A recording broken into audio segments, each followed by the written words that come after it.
Meu nome é Maria Aparecida Porto Lopes. Nasci em 1943, no dia 25 de maio de 1943, Coité do Noia. 6 filhos. Luiz Barbosa Lopes Júnior, que é o meu primeiro filho, Isabel Porto Lopes,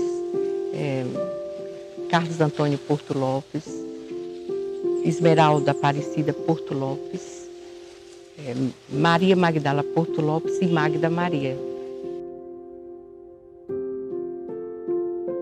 Tenho 7 netos. A minha primeira neta chama-se Natália Coelhá, que a mãe casou-se com um boliviano, ela tem um nome diferente e ela fez direito e exerce a profissão.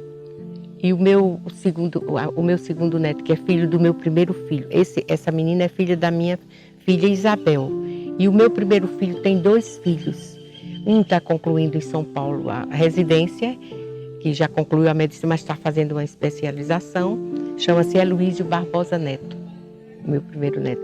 E a segunda neta faz medicina também, aqui em Maceió. Chama-se Érica Casé, ela. E os mais novos estão ainda na faculdade. Antônio Cândido da Silva, meu pai, e a mamãe Maria Genilda da Silva Porto. Maria Zita Lobato e José Custódio. A história do papai e da mamãe, como a mamãe era uma mulher de posses e o meu pai não tinha posses. E ela não casou assim com a minha avó. A vovó não gostava do papai, eles fugiram para poder se casar, porque ele pegou na mão dela naquela época. A mamãe ficou assim acanhada dele ter segurado a mão dela e achou que tinha que se casar com ele. 10 filhos eles tiveram. Primeiro sou eu, né, que sou a mais velha, depois vem José Custódio, depois vem Jorge Porto, depois vem Antônio da Silva Porto, José Tarcísio Porto, Tereza Neumann, que é a nossa vereadora lá em Maceió, Sueli Porto, Terezinha Porto. Tem 2 Terezas na família, uma Tereza e outra Terezinha. Bem, eu quase não brincava, porque eu ajudava a mamãe a cuidar dos meus irmãos. Eu era muito quieta, não era tão de brincar. Agora, de ajudar a mamãe, a parte da nossa vida foi criando esses meninos, né? Meus irmãos com a minha mãe, ajudando a minha mãe. Papai era um funcionário federal, ele trabalhava em endemias rurais, mas na época chamava-se Guarda Nacional da Peste Bubônica. Era esse nome que tinha na época. Dos pais da minha mãe, a origem eles são de Coruripe. Eles eram de Coruripe. Compraram terras aqui no Coité do Noia e a minha avó resolveu vir morar na propriedade, no Coité do Noia. Saiu de Coruripe com o meu avô e veio morar na propriedade, no Coité. O meu avô paterno era Lili Vanderlei e o meu avô era Cândido da Silva, o nome do meu avô. A mamãe era muito calada, sabe? Não era ditada, mas ela era maravilhosa, a minha mãe. Ela não conversava, mas mostrou nas atitudes dela como deveria agir. Papai eu não tive tanto contato com o papai, porque o papai não parava em casa viajando, trabalhando. A minha ligação tinha com os 2, mas era mais com a minha mãe, que nós vivíamos sempre juntas, né? E ele viajava muito, ele só chegava fim de semana. O papai nunca deixou, eu nunca fui à festa em Arapiraca, porque ele não deixava, era muito cuidadoso. Eu acho que eu fui bem educada na época para o casamento. Eu mesmo fui preparada assim, aprender a fazer tricô, crochê, costura, bordado e arte culinária. Essa foi a minha preparação direcionada mesmo, eu acho, para o casamento. Me identifiquei sendo dona de casa mesmo, com a cozinha mesmo, sabe? Eu fazia variedades, pratos maravilhosos para o meu marido. Escola não foi fácil, que aqui eu estudei no Instituto São Luís, né? Que era uma escola muito rigorosa, muito. O nosso diretor e fundador era o professor Pedro Rei, ele exigia muito. E ainda tinha palmatória, né, naquela época. A marca foi eu ter recebido meia dúzia de bolos, porque da escola, né? Porque a minha colega, que hoje é uma pessoa muito importante aqui em Arapiraca, ela era o exame de admissão que nós estávamos estudando. Ela abriu o exame de admissão e colocou na carteira, né? E o professor fazendo a arguição, e eu não consegui responder porque eu não sabia. E ela respondeu porque ela estava olhando pelo livro. Infelizmente foi uma lição que eu aprendi, boa, para o resto da minha vida. Aí eu fui e quando na minha hora me levantei e não respondi, e a Regina respondeu, que chama-se Regina, ela respondeu e eu disse, ela só respondeu, professor, porque está filando. Ah, foi muito triste. Foi uma lição muito boa para a minha vida. Luísio, ele me conheceu, né? Ele me conheceu porque ele disse que quando me viu a primeira vez, ele estava com a namorada. E ele voltou-se para olhar para trás para mim. E a namorada teve ciúme naquela hora. Ele disse, é proibido admirar o que é bonito? Ele respondeu para a namorada. Ele me viu, mas eu nem notei o Heloísio. E depois, com o tempo, ele disse que passou. Eu tinha um namorado na época. Ele disse que passando, procurando. Aí ele viu, aí disse, mas ela já tem namorado. Com 2 meses, o namoro acabou. Eu não conhecia o Heloísio ainda. E aí a gente foi, ele voltou, não tinha carro na época, ele andava de bicicleta, vinha da propriedade de bicicleta, que ele morava distante daqui de Arapiraca, né? Ele me conheceu, se aproximou, namoro naquela época não era permitido estar namorando fora de casa, né? E ele teve coragem de enfrentar o papai. O papai gostou muito dele, muito. Foi amor à primeira vista. Ele era um homem maravilhoso. Ele se comprometeu comigo na época, quando eu o conheci. E a única diversão era cinema para mim. Então a gente, até no último mês do casamento, todo sábado a gente ia para o cinema. E ele dizia a mim, vamos aproveitar, porque vamos morar no interior, que eu saí da cidade para o interior, e nós não vamos ter tempo, condições de vir ao cinema toda semana. Ainda hoje a minha paixão é cinema. Eu gosto de filme de aventura. De que tenha muito bom. Eu assisti muito cowboy, tá entendendo? Muito. Era apaixonada, tanto eu como meu irmão. Ele nunca gostou de cinema. Ele ia por mim, tá entendendo? Mas ele não era. O noivado foi maravilhoso.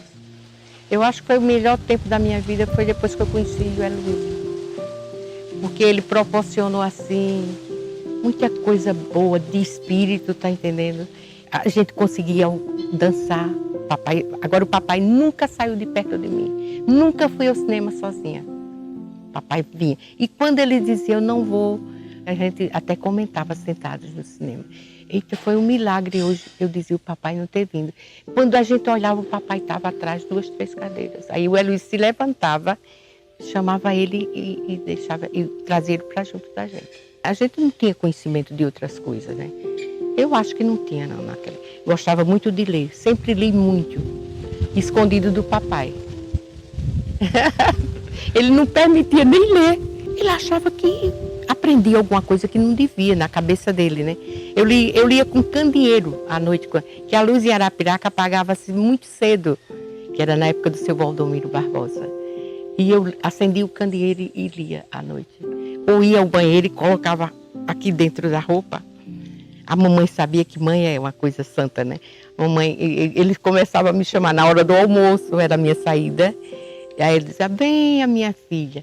Aí eu dizia, vou já, mamãe. Aí a revista ia aqui debaixo, aqui dentro da roupa, para ele não notar. Eu gostava de romances também, muito. Li muita coisa boa. Li O Vento Levou e O Vento Levou. Li José de Alencar, eu conheço a coleção toda. Alguns que eu não terminei porque achei cansativo, mas Iracema, O Iracema porque é o mais famoso, né? Mas tem vários, li muito José de Alencar. E isso foi que me ajudou na educação dos meus filhos. Eu tive uma influência muito grande, porque a gente fazia leitura toda tarde, né? Os meninos leram muito Monteiro Lobato, né? E às vezes eu lia antes para poder saber se eles tinham lido mesmo.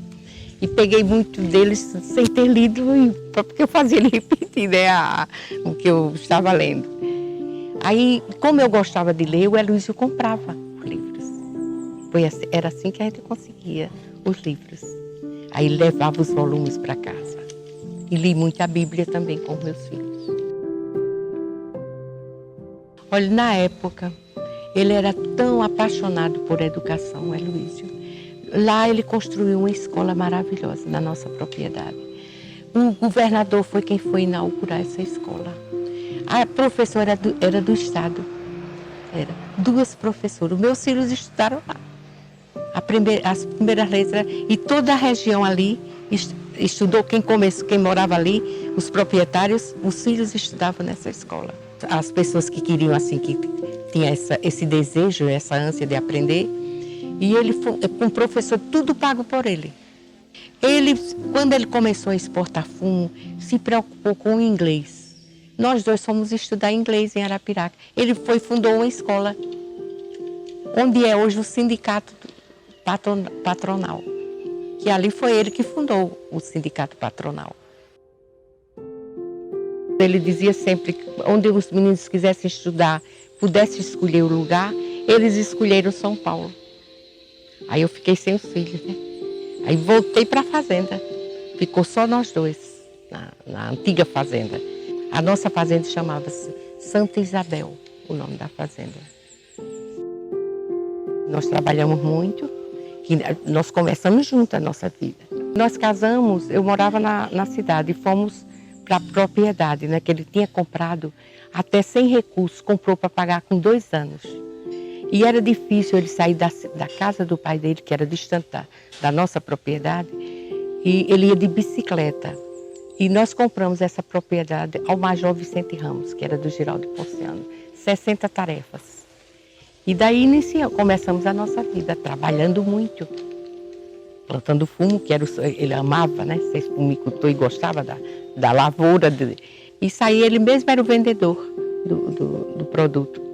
E quando ele viu o fumo fino lá em Minas Gerais, que depois passou a ser o fumo lindo, ele mandou fazer todas as máquinas, que era um homem que era de 4 pernas, e mudou completamente. E foi difícil, porque o trabalhador aceitar foi difícil. Para a gente ensinar não foi fácil, e ele foi quem ensinou tudo. Para o administrador foi difícil, porque ele mesmo colocava dificuldade, que era difícil, porque era todo feito na linha, né? O fumo que ele fazia. Não era de instalação de fumo mais.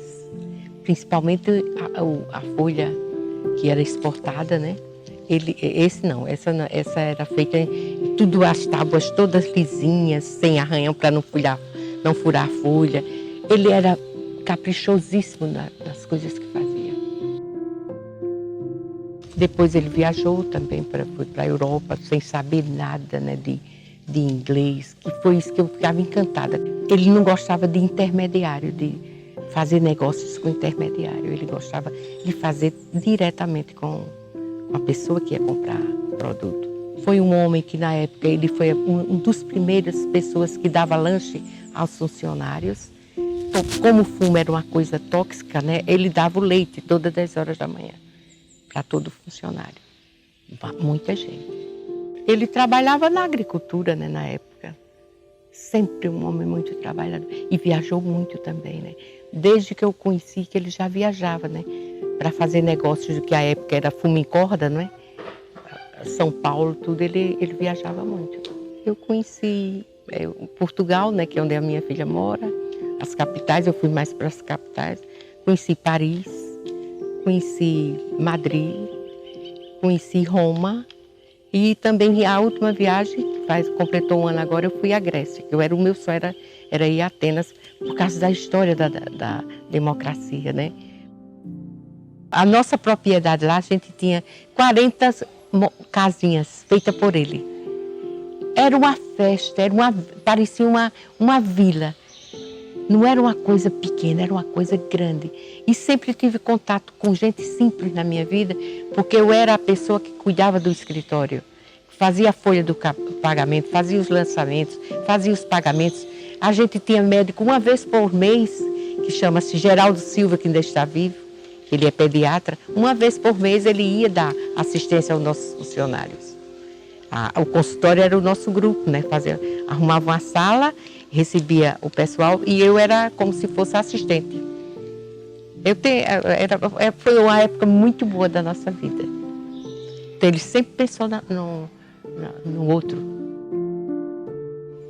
Eu acho que a vaidade dele era trabalhar e ajudar e colaborar com o crescimento de Arapiraca, né?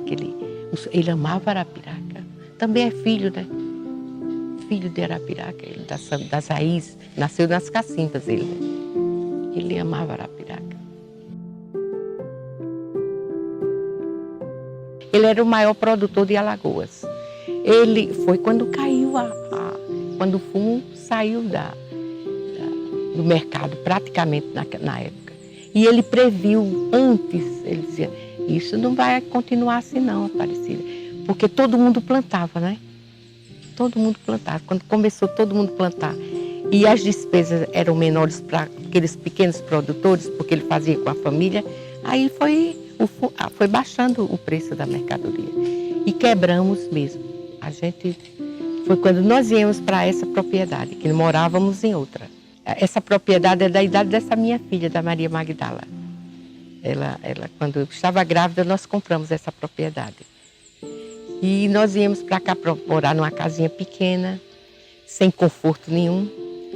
E não foi fácil nem para mim, nem para ele. E enfrentamos essa dificuldade. E foi muito difícil. Nós íamos para cá em 1999. Mas a gente já estava ele já estava sem plantar, com a casa muito simples, ele instalou luz elétrica, não tinha água encanada, não trouxemos nada da casa de lá, porque não tinha onde colocar. Uma vida completamente diferente. Cama de alvenaria, mesa de alvenaria, tudo muito pouco.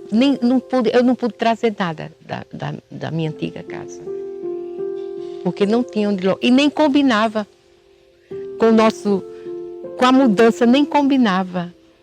Eu acho até era uma extravagância. E fomos nos adaptando. A gente vivia como um sitiante normal, comum. Uma rocinha de macaxeira atrás de casa. Começamos a plantar umas goiabeiras, graviola. E vivíamos um feijãozinho de corda. Aquela vida bem simples. Cerâmica era um movimento, ele comprou todo, o maquinário quase todo foi importado. Ele comprou. E enquanto durou, mas a matéria-prima acabou-se neste local. Tinha mais distante. E ele achou por bem não dar continuidade. Ele nunca reclamava, né, de nada. Não tinha dor, não tinha doença, não tinha nada. Mas precisou ir ao médico, que a gente levou ele ao médico e descobrimos que ele tinha pressão alta. Mas começou a ser medicado, não como todo mundo tomando aquele comprimidinho, né? E um certo dia, quando foi umas 5 horas da manhã, ele sempre de manhã ele voltava para os pés da cama para ver. Não era para ver a televisão, era para ouvir as notícias. Ele nem via televisão. E colocava um travesseiro no rosto. E aí, quando eu ouvi, ele teve uma respiração diferente. Eu me levantei do meu lado, que ele estava nos pés, e tirei o travesseiro rapidamente do rosto dele e perguntei, meu Lu, o que é que está acontecendo? Mas ele não falou, ainda levantei assim com as duas mãos. Ele não demorou 5 minutos.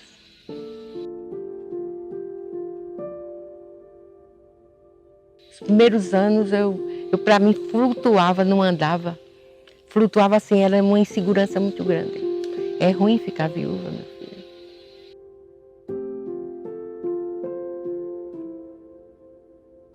Aqui foi a minha filha vindo essa que mora em Lisboa, que é a Magdala, essa que estava aqui presente. Isso aqui é abandonado, né? Ela sugeriu que daria uma área de lazer. E ele disse, vamos fazer, minha filha. Aqui, o meu marido, Luiz, ele cavou 40 lagos na propriedade. Eu dizia, mas para que tanto lago? Ele disse, vamos fazer, porque a pretensão dele era de fazer um criatório de peixe. Que é isso que nós temos, Pesca que Pague aqui, que aqui tem os peixes que a gente serve, que a gente se alimenta, é tudo daqui de dentro, dos nossos lagos, né? Então, o pensamento dele era esse, para ser um criatório de peixes. Já tem 22 anos, né, que nós estamos só trabalhando aqui dentro, plantando, fazendo muda, semeando. E tudo aqui, nada que você está vendo foi comprado. Foi tudo semeado por a gente, feito mudas por a gente. Aí pronto, eu não paro. O meu trabalho hoje em dia é esse. Cangandu Parque foi uma sugestão de um concunhado meu que veio aqui e disse, como o nome é Cangandu, não é? Aqui essa região, ele foi e sugeriu esse nome. E nós, no momento, acatamos esse nome. Mas já o Júnior já mudou, disse, meu filho, nós não temos nada a ver com canguru, não é? Nem esse animal tem aqui no Brasil. E por que a gente vai continuar com esse nome? O hábito já é tão grande de canguru que o pessoal não chama Cangandu Parque, né? Mas o nome já nós mudamos. Aqui era um quilombola, né? Aqui pelas coisas que deixaram, porque deixam vestígios, né? Que foi uma pesquisa que o grupo, a escola Miguel Enéas fez, não foi a gente, e eu fui convidada para ver. O príncipe do quilombola chamava-se Cã. E esse final, andu, e trouxeram andu, que não tinha, que é um feijão africano, e trouxeram o andu. Aí juntou o nome com o príncipe e ficou a palavra cangandu. Eu só sei até aí, mas eu fiquei encantada com essa descoberta, porque a gente não sabia dessa história, né? A gente funciona assim, as festas são programadas, casamentos a gente faz aqui, tanto ao ar livre como aqui no salão de festa, que esse é o salão principal esse aqui. E também vem pessoas. E a fotografia é o que mais a gente vende aqui, a fotografia. Porque todo dia você tem, se não é 2, é 1, 3, mas não falta fotógrafo aqui. Aqui é muito, fazem book bebê, fazem de 15, a semana passada teve uma de 15 anos, uma festa de 15 anos. Agora só vem mesmo quem gosta de curtir a natureza, né? Eu amo Arapiraca. Para mim, eu nasci em Arapiraca. Amo sempre. E o Cangandu já faz quantos... Eu sempre morei no interior do interior, né? Eu vivi em Arapiraca, mas com 18 anos eu vim morar no interior. Então, para mim, e aqui é um lugar maravilhoso de se viver. Primeiro, está desenvolvendo, né? Tem tudo que a gente precisa, né? Tem mercadinho, tem açougue, tem pessoas que me ajudam quando eu preciso. Não preciso alguém, eu estou precisando. Então, eu acho que eu escolhi o lugar ideal para viver. E não gosto de sair daqui. Eu acho que o maior sonho da minha vida é estar junto da minha família, sabe? Porque eu já sou uma senhora idosa. Não é por isso, é porque eu amo meus filhos, amo meus irmãos. E hoje em dia, nessa fase da minha vida, eu estou achando a fase melhor.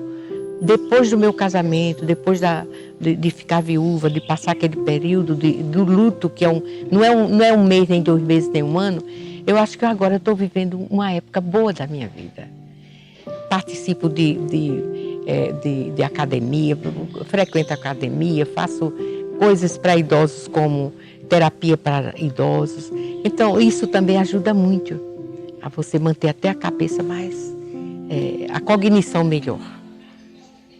Então, meu sonho é viver junto com meus filhos. E os netos agora, e bisnetos, que eu ainda não tenho. Ainda não tenho bisneto, que já era para ter um bisnetinho. É muito bom ter história, né? Ter uma história para contar. E gosto de morar como eu vivo, assim no interior, na propriedade, e de ter esse contato com a natureza. E agradecer essa iniciativa do deputado Ricardo Nezinho, que eu acho que ele pensou uma coisa muito boa para Arapiraca e para a comunidade no todo, né?